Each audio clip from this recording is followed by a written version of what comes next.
In 2001, a young, upcoming Spanish star was about to be noticed by the world over many times, and in 2005 he achieved the dream of becoming world champion. He achieved this title once again in 2006, fighting off the legendary Michael Schumacher, and raced with many different teams, including McLaren. However, when he was at McLaren, it was to be short-lived, as the Spanish star left and headed in his separate ways. Now in 2015 he has returned to the team in Woking to challenge for a third world title. Who is this driver? It's Fernando Alonso.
For the 2015 season, it was another year in which the everlasting teams of Formula 1 could participate within the new V6 turbo era.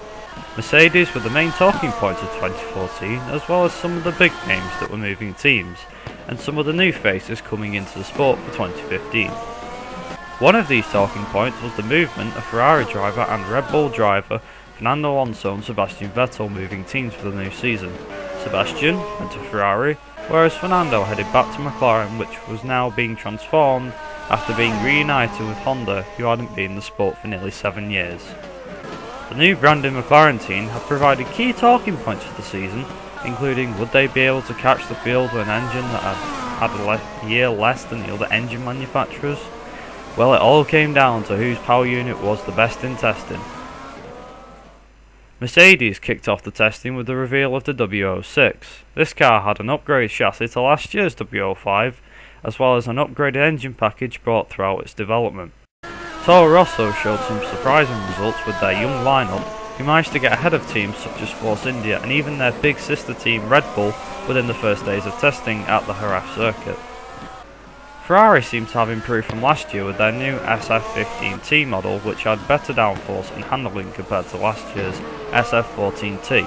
And Sauber had a new look to the team when GP2 driver Felipe Nasr joined them for the full season, bringing with him new sponsors that made the team look like it did back in the early 2000s. That covers some of the teams. Now let's see who will be driving for each team for the 2015 Formula 1 World Championship. Mercedes have kept their strong lineup of Lewis Hamilton and Nico Rosberg and hope to retain the Constructors' title for a second year running. Williams have also retained their lineup from last year and hope that Felipe Massa and Valtteri Bottas will be able to bring them their first win in over 2 years. Sauber have acquired Williams test driver Felipe Nasr for a full race seat at the Sauber team. He is joined by last year's Caterham driver Marcus Ericsson. Lotus have switched from Renault to Mercedes power units this year and are hoping that Pastor Maldonado and Romain Grosjean will be able to bring the team their first podium since 2013. Red Bull were runner-up to Mercedes last year, with Sebastian Vettel leaving. It has left Daniel Ricciardo in charge of the Swiss team. He is joined by Toro Rosso graduate Danny Kvyat. Force India had a fantastic 2014 campaign last year and are hoping that they can do just as good with their strong lineup of Sergio Perez and Nico Hülkenberg. Toro Rosso have brought in their youngest driver lineup ever with Max Verstappen and Carlos Sainz. Max, being only 17 years of age, makes him the youngest driver to ever enter Formula 1 to this current date. McLaren have departed with Mercedes as their engine supplier and are hoping that Honda will be able to return to their winning ways. A new mix in drivers means that Jenson Button will be driving alongside old McLaren driver Fernando Alonso, and with the team having two competitive drivers, their rivalry could be one to watch this season. Ferrari have kept Finnish driver Kimi Räikkönen from last year and have hired four-time world champion Sebastian Vettel to the Scuderia team. and with a strong power unit this season, Mercedes could have a real fight on their hands. Finally, after a points finish in Monaco last year, Marussia have finally come out of administration and will be able to make the first race in Australia with Will Stevens and Roberto Mehi as their drivers. When testing finally got underway, many teams had faults with the engine. This even included current defending champion Lewis Hamilton, who came to a stop out on track on day 3. Some teams like Toro Rosso had different problems with the exhaust and had to make do with less track time. However, the biggest surprise came on day 2 when Kimi Raikkonen's brakes failed on his Ferrari and the car went off into the tyres at turn 2. Red Bull struggled to find pace with the Renault engine and finished behind their sister team on 3 of the 4 days, worrying times for the 4-time Constructor champions. McLaren, despite having a new engine from the other teams, had the least amount of track time in testing, which meant that all the pressure and eyes were set on the first round at Melbourne, Australia in a few weeks' time. At the end of testing, it looked as though Mercedes and Ferrari would be very closely matched and that Toro Rosso would be more powerful than its big sister team. The midfield looked as though it would be very confined and that plenty of action was to be expected at the first round in Melbourne. Welcome to Championship season, where you'll become one of the elite on the grid vying for success. Now it's your turn. Travel the world and take part in the ultimate racing event. This is Championship season mode. Hey guys, I'm Viper and welcome to my Alonso's Way. This is Alonso's career mode, if you want to call it that, on F1 2015. It's going to be a bit of an edited series. As you can see, we've already had pre-season testing, we've done that, we've introduced the teams, and we're going to be driving as Fernando Alonso, of course.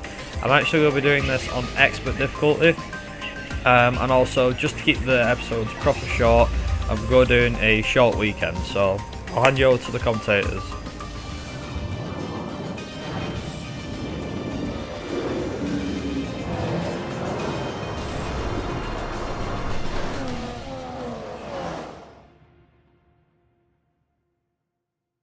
The pre-season testing is over. Now begins the real work for the teams as they aim for the Drivers' and Constructors' Championships. Round 1 of a tough race calendar begins here in Australia. Anthony Davidson joins me in the commentary box for the first practice session of the season. The teams will be visiting tracks across 5 continents as they battle it out for both the Drivers' and the Constructors' Championships.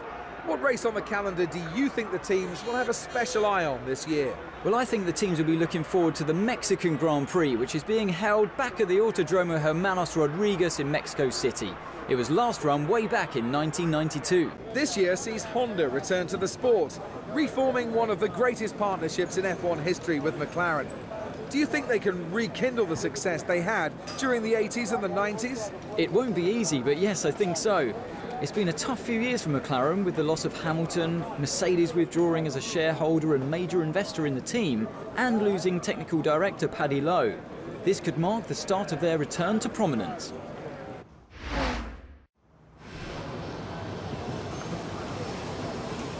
Okay, this is Jeff, can you hear me? Radio check looks good, system check looks good. Just want to say it's a pleasure to have you on the team, and I hope we have a lot of success together. Tell me if you need anything, otherwise, get out there and show us what you've got. So, here we are then, Australia, in the McLaren Honda. Yep, it's the last place I want it to be, but whatever. Let's get this over with. So, we're in Australia, of course, and this is our practice session. Now, because it's a short weekend, it's only half an hour, so going to first corner, and we've already got Massa, so we've got to go around the outside of him, which doesn't help our causes for the lap time. Bear in mind, this is only practice, but we do want to get a decent lap in here, so as we come down into, I believe this is turn 2, and Fernando's locked his brakes. Looks like he'll have to be setting the brake bias to the rear then, if he keeps doing that, of course, as Jeff will probably end up saying. But I see coming through the end of sector 1, and this turn here, this one here, seems to always be one that throws a lot of people off in the new game, I think. I mean, especially in time trial, a lot of people can agree you can easily get a corner cut, well, invalidated lap time, as well as here you can actually get an invalidated lap time for just running wide. not for cutting a corner or anything, just for running wide, which I think is weird, but I'm sure Cody's will eventually fix it. Coming into this fast left-right hander now. This is actually a weird part of the track for me that I seem to enjoy, mainly because if you're lucky enough you can actually take that flat out. It's really cool. So you cut into the last sector now. We've only got a few corners to go, so at the moment it's a 112 something, but obviously we've still got quite a few corners to go. I reckon we can get just short of a 130, but that might be pushing it. There's a car in front of us. I think we've still got Massa behind, so we open our DRS flap onto the main straight, coming across the line. Is it going to be a sub 130? It's a 131.237, and at the moment that puts the top of the table, but as you can see later on we actually go faster, and we do a 130.673, which is quite remarkable really. And after that lap we're coming into the pits. Now this is one thing that I find remarkable. Now obviously over the years we've just seen like the engineers, they push the car in, but I think this year stands out better than any other year. It's just because of the animations and everything. So like we park up in our spot now, we come in, we stop, the guys check the wheels, obviously they put the jacks up under the car, they launch the car up in the air obviously, and then they pull us forward. Just watch this, they pull us forward, turn us around and then push us. Now bear in mind Button was actually behind, so as you can see, you'll probably, there he is, he pulls up, and a couple of the other engineers obviously come and get Jensen. So at the moment we're doing quite remarkable, but however as we go through, this is like at the start of the session, but I decided to skip the rest and not go out again. And I thought this was a sensible move. By the way, the setup I'm using is a dry setup. As you can see. Session for Lewis Hamilton. He's bound to be pleased with the car's performance today. As you can see from what David Croft has said, Hamilton went quickest by about 2 seconds. You see, I got a bit mixed up with the race director here, but I see Jensen Button actually finished 15th, which is where McLaren Honda should usually be. Bear in mind, I set the time on the prime tyres. A couple of option runners, including Danny Kliat, is actually behind us, so that's quite important. But I'll now hand you over to the qualifying report.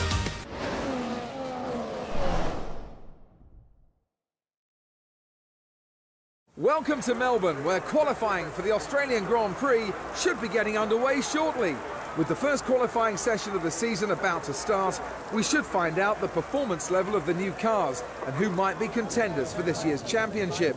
But with rain falling, it's going to mix up the field.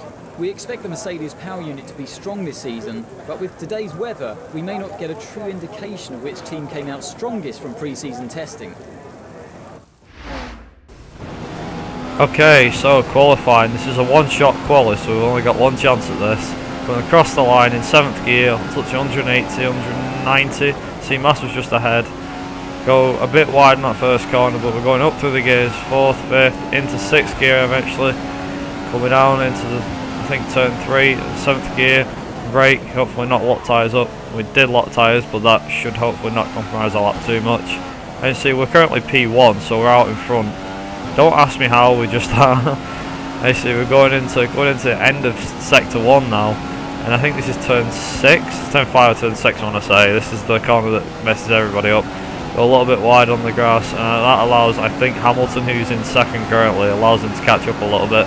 Obviously we've got a speed deficit, so that's gonna hamper us on the straights now. It's on this corner here, on this straight I mean, coming around through to sector 2. As you see, in sector 2 we've got, I think we're currently behind Hamilton at the moment. As it stands, we're less than a 10th behind, so it looks a bit more than that. You can see now this is where we're going to lose out down the straight. You see, Hamilton's completely blown away. Actually P3, I think that's because Rosberg's in front of us.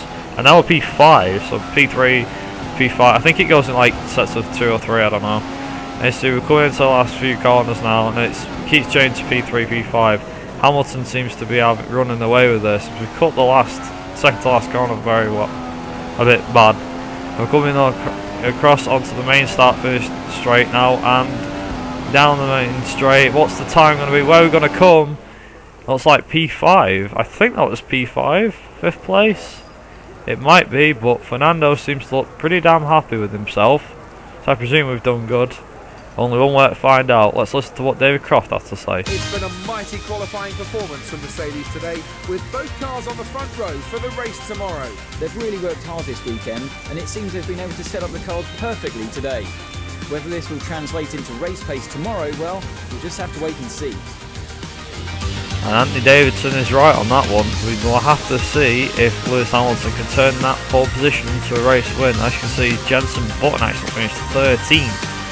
Which, to say the least, the biggest surprise though was Red Bull with Danny Kvyat finishing 15th. Maldonado finished 17th, which is not good for the Lotus team. And to say we got a top 5 start for the race tomorrow is going to be pretty good. I'll now hand you over to the race.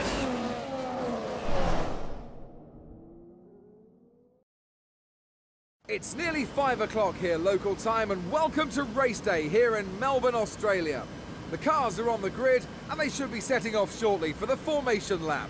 It's a great position for Lewis Hamilton to start the season from, and one that he'll be hoping he can capitalise on and turn into a race win today. Well, we all know that Lewis has raw speed, and if you give him a fast car, he'll win races. So if he can stay out front by the end of the first few corners, I'm sure he's going to be very difficult to beat. How does Nico Rosberg go about finding the time he was lacking at the end of qualifying in today's race? Well, he's got to stay within touching distance of the lead during the first stint and then look to capitalise as the car becomes lighter and the tyre degradation eases.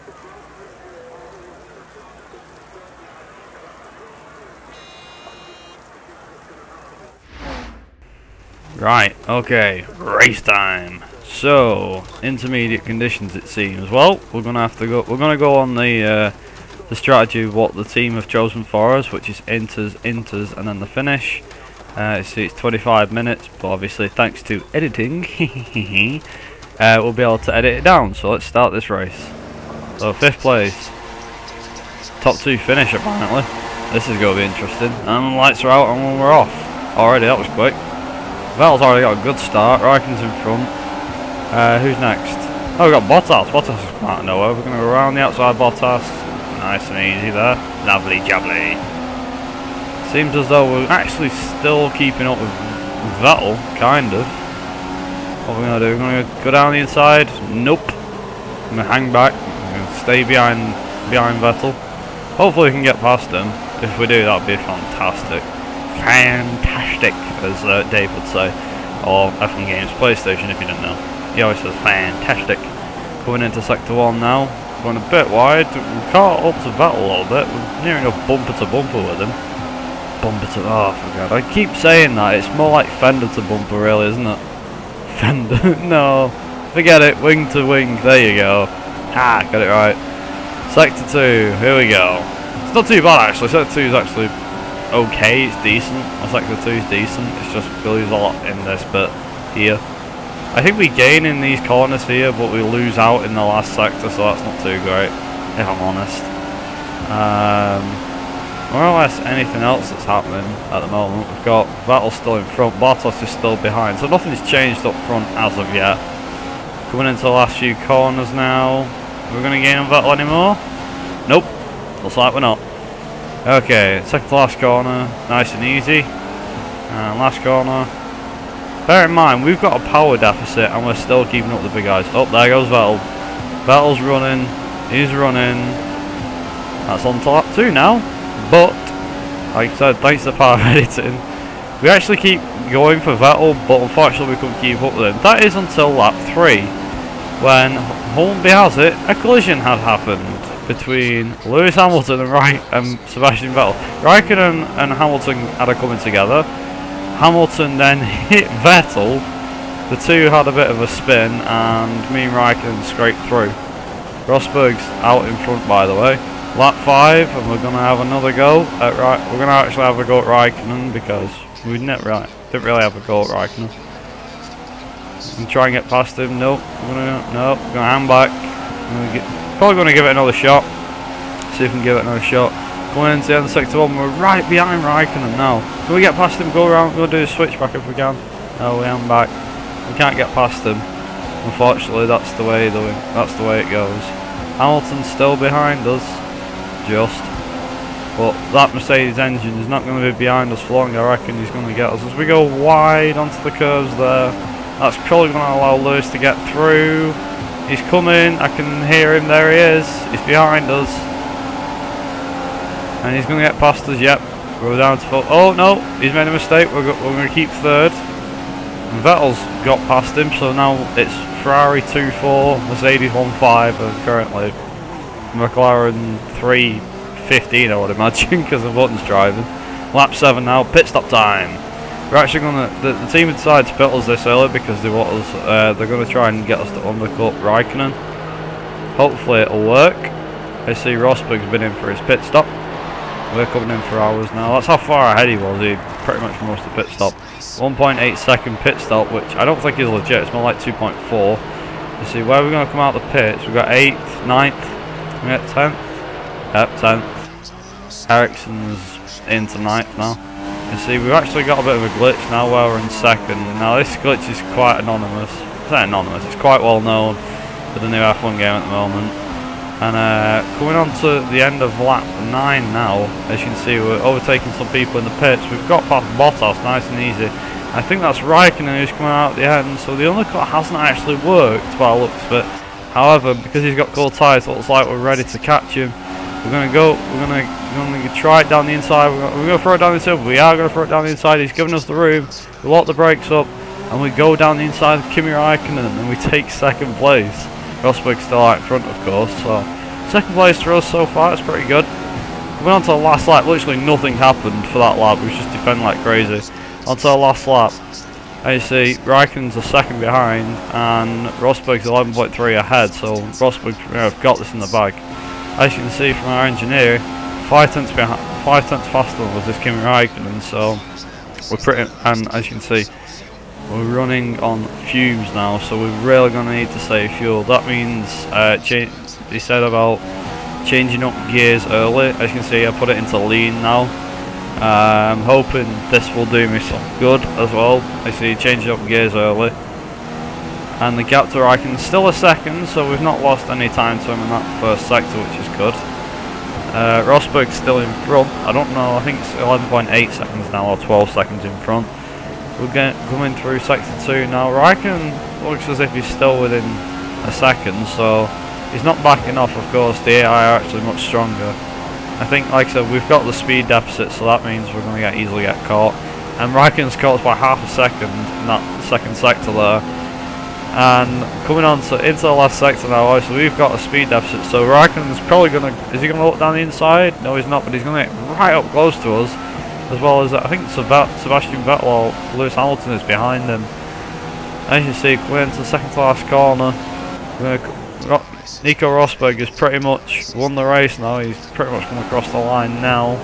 Anyway, now he's crossed the line. I see we've run out of fuel. We've run out of fuel in the last straight last lap. Raikkonen's going to have us, but is Lewis Hamilton going to have us? We're going to go to the line.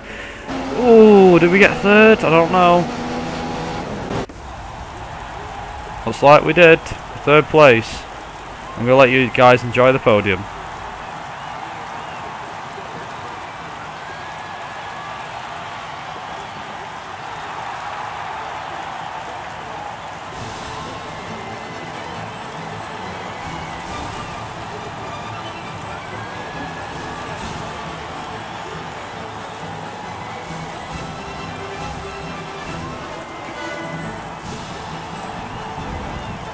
And that's a win for Nico Rosberg at the Australian Grand Prix here in Melbourne.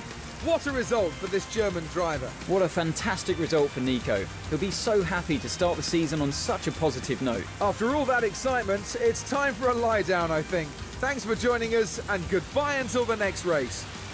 And there we have the Australian Grand Prix. We actually came third in the end. We actually managed to get ahead of Hamilton 62 thousandths of a second. That's how close it was. I see Vettel actually came 5th, 21.3 seconds behind Rosberg.